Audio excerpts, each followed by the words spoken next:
The spring of 1815 arrived in London with sharp, unforgiving winds that rattled the windows of the grand houses around Grosvenor Square. Inside Lord and Lady Cunningham's ballroom, however, warmth and light ruled. Hundreds of candles glowed against gold-framed mirrors, music floated from a string quartet, and polite laughter filled the air.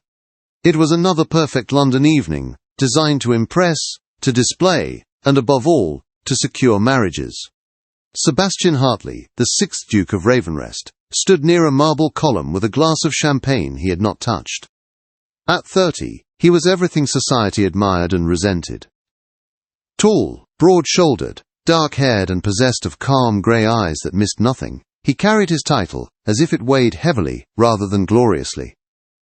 Women watched him from every corner of the room, mothers whispered, futures were planned in silent calculations.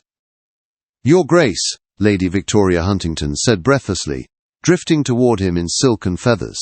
"How delightful to see you tonight. I was just telling Mama how your presence improves any gathering."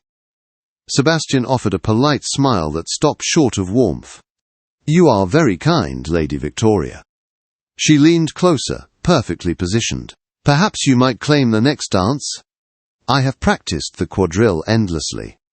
I fear I am poor company this evening," he replied smoothly. "Business occupies my thoughts." It was the same response he gave every season, every ball, every evening like this. He danced when required, spoke when necessary, and endured endless admiration he had never asked for. No one ever wondered what he wanted. No one ever asked what he thought when the lights dimmed and the music stopped. Still escaping proposals with military precision, his friend Lord Edmund Fairfax said, appearing beside him with 2 fresh glasses. 3 young ladies in under 5 minutes, a new record." Sebastian sighed. "Edmund, I have done this for 12 years. Every season brings the same faces with new gowns and identical ambitions. I am exhausted." "Perhaps you are looking in the wrong places." Sebastian raised an eyebrow. "Name one woman here who is not hunting a title." Edmund opened his mouth, then closed it, conceding with a grin. The evening dragged on. Sebastian danced, smiled, nodded, and felt nothing. It was nearly midnight when Edmund returned, looking amused. "You must see this," he said. "If it is another hopeful debutante, I refuse." "It is the opposite." Curiosity stirred. Sebastian followed Edmund through the crowd, to a quiet space near the refreshment tables. The room shifted as people noticed him, parting without thought. Then he saw her. She was not beautiful by London standards. Her chestnut hair was arranged simply, without jewels or elaborate curls. Her pale green gown was neat, but clearly not new. Her face was calm, intelligent and unadorned.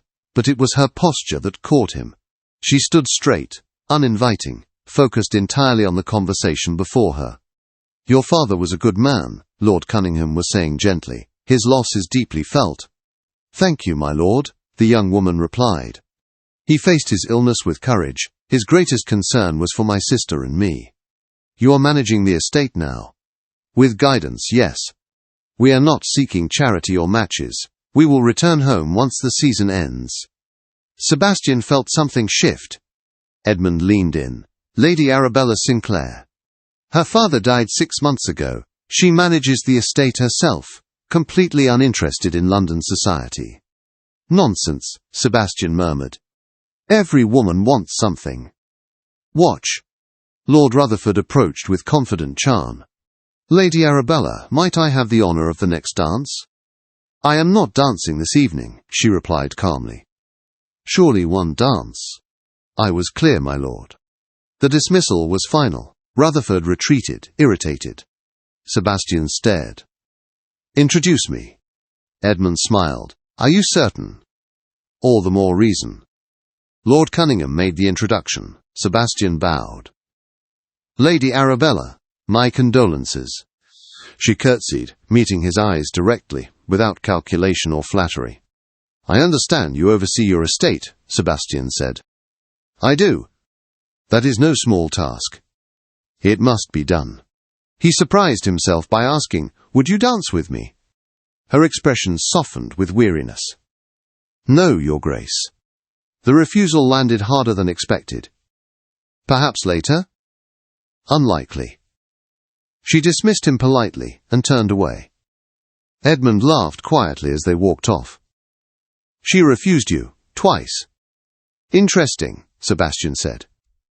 The next morning, Lady Arabella Sinclair sat in the modest drawing room of the townhouse she shared with her sister, studying household accounts by weak daylight. Rain streaked the windows. You are frowning again, Catherine said gently. These numbers matter. You did not dance once last night. I watched you dance. You refused the Duke of Ravenrest. Arabella stiffened. He was being polite. He looked interested. He was bored. Catherine smiled knowingly. What if he was sincere? Arabella shook her head. Men like him do not pursue women like me. A knock interrupted them. The Duke of Ravenrest, the housekeeper announced. Arabella froze. Moments later, Sebastian stood in their modest drawing room, out of place and imposing. I wish to know you better, he said simply. They spoke of land, crops and tenants. He listened, truly listened. It unsettled her.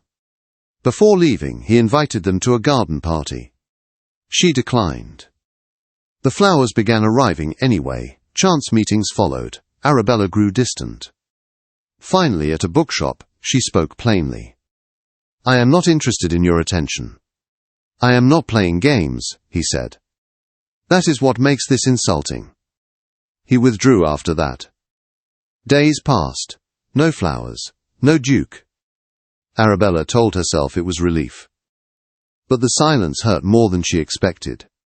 Then came the charity auction. Arabella attended only for the sake of her estate. When the Turner property was announced, she bid with trembling resolve. 3,000, she said, reaching her limit. A pause.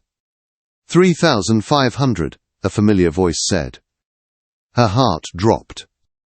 Sebastian Hartley stood across the room, paddle raised. The hammer fell. Sold. Arabella stood frozen, fury burning through her veins. As she turned to leave, his voice stopped her. How dare you, she said quietly. How dare you toy with me and ruin my family's future? He tried to speak. Stay away from me, she said. From my sister. From my life. She walked away, unaware that everything between them had just shattered. And neither of them yet knew how much it would cost to mend it. The days after the charity auction passed in a blur of cold restraint for Arabella Sinclair. She rose early, answered letters, reviewed accounts, and spoke only when necessary. Her voice was calm. Her manner steady. But beneath that calm, anger and humiliation burned like a hidden fire. She replayed the scene again and again, the way the room had turned when Sebastian's voice named the higher bid, the certainty she had felt that her worst fears were true. Catherine tried to soothe her, but Arabella would not hear it. He humiliated me, she said firmly, publicly. Deliberately. Bella, Catherine pleaded, what if there is another explanation? There is none that matters. She wrote to Mr. Whitmore with renewed urgency, arranging loans and compromises that would keep Meadowbrook Hall afloat without the Turner land. Pride demanded it. Independence required it. Across London, Sebastian Hartley paced the length of his study like a caged animal. The fire burned low, forgotten. Edmund watched him with thin patience. You should have told her, Edmund said at last. Before the bidding. Before any of it.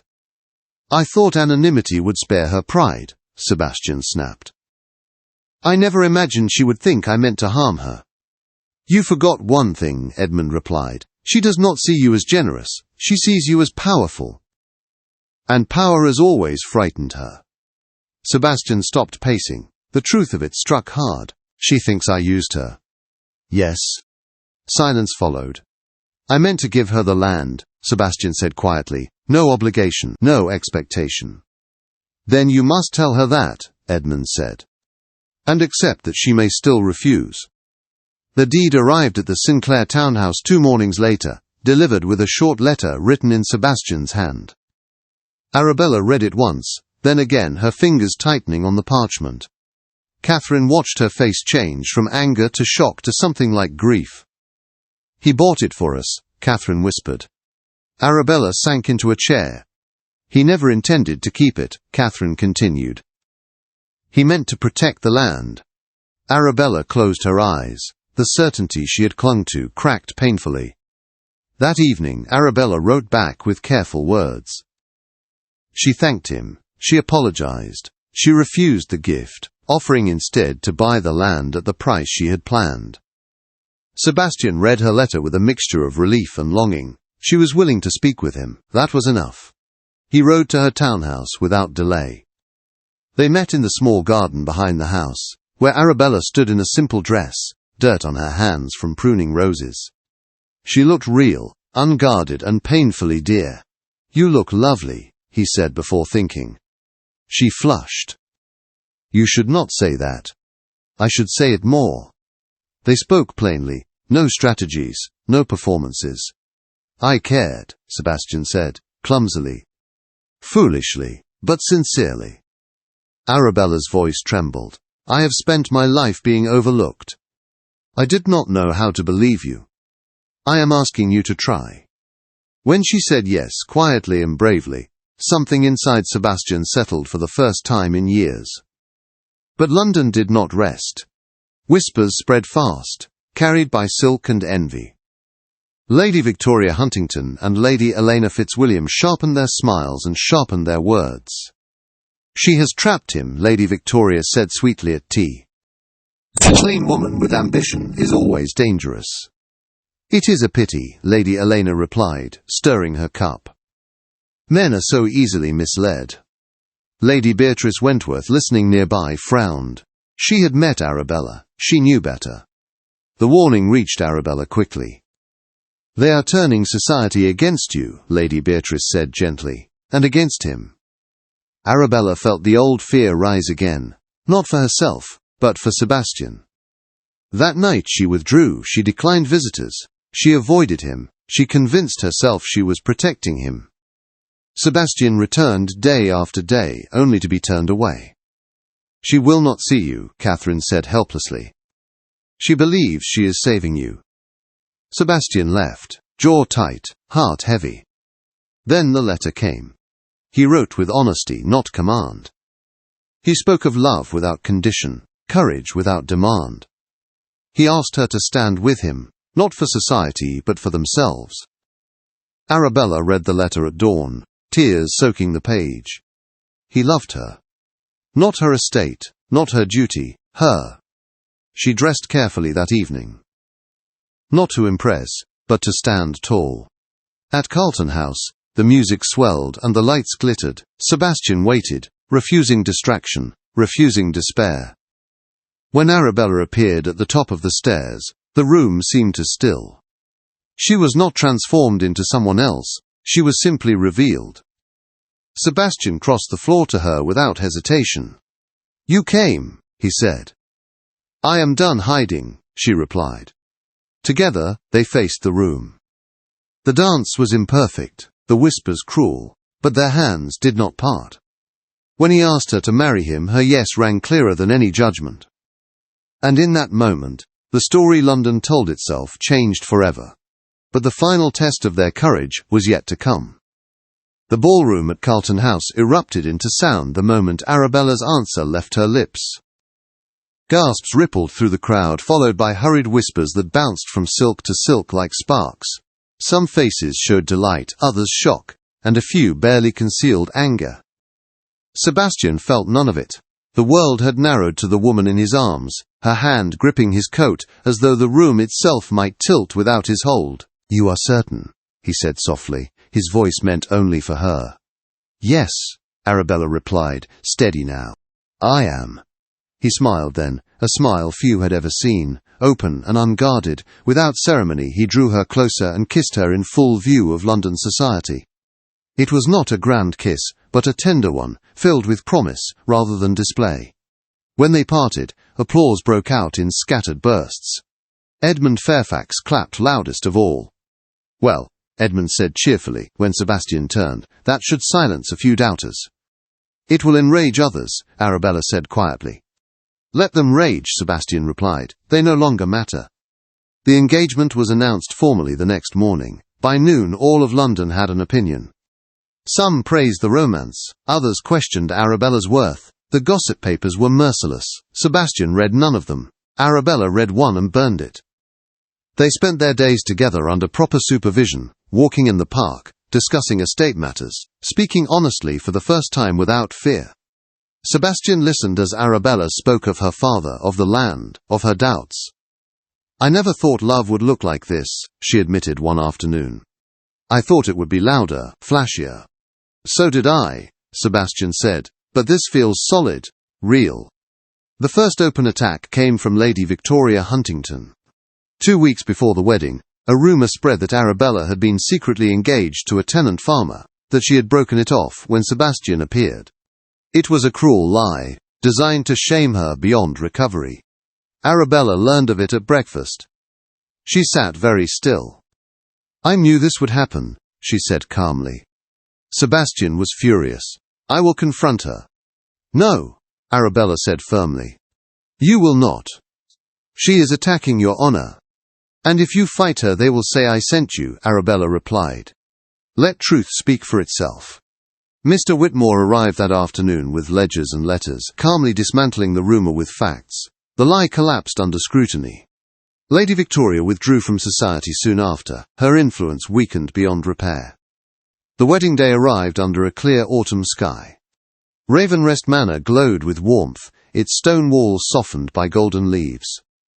The chapel was filled with close friends, family, and a carefully chosen few from society. Arabella walked down the aisle on Mr. Whitmore's arm. She wore ivory silk and her mother's pearls. She did not try to look like a duchess. She looked like herself. Sebastian watched her approach with a stillness that startled even Edmund. When she reached him, he took her hands as though they were something precious and fragile. Their vows were simple, their voices steady. "I choose you," Sebastian said, "every day." "I choose you," Arabella replied. "Even when it is hard." When the vicar pronounced them husband and wife, Sebastian kissed her with quiet reverence. Several guests wiped their eyes. Even those who had doubted could not deny what stood before them. At the wedding breakfast, laughter filled the hall. Catherine glowed with happiness. Edmund toasted the couple with humour and affection. The Dowager Duchess studied Arabella carefully, then smiled. "You have given my son something I could not," she said later. "Peace." That evening, Sebastian led Arabella onto the terrace as the sun dipped low. "I have one more gift," he said. She frowned. "You have already given me more than I can name. This one matters." He handed her a document. The deed to Meadowbrook Hall, secured in trust, independent and protected. "You are my equal," he said simply, "not my possession." Arabella could not speak. She only reached for him, and held on. 3 years later, Meadowbrook Hall thrived. The fields were healthy, the tenants prosperous. Arabella managed the estate with confidence and care, her decisions respected and trusted. The nursery echoed with laughter as their son played at his mother's feet. Sebastian watched from the doorway, contentment softening every sharp edge he once carried. "Do you ever regret choosing me?" Arabella asked quietly one afternoon. Sebastian crossed the room and knelt before her, meeting her eyes. "Never," he said. "You taught me that love is not about admiration. It is about truth." Arabella smiled, resting a hand over his. Outside, the land stretched wide and full of promise. Inside, they built a life grounded in courage, trust, and the quiet strength of choosing each other. London never fully stopped talking. But it no longer mattered. They had won something far greater than approval. They had found home.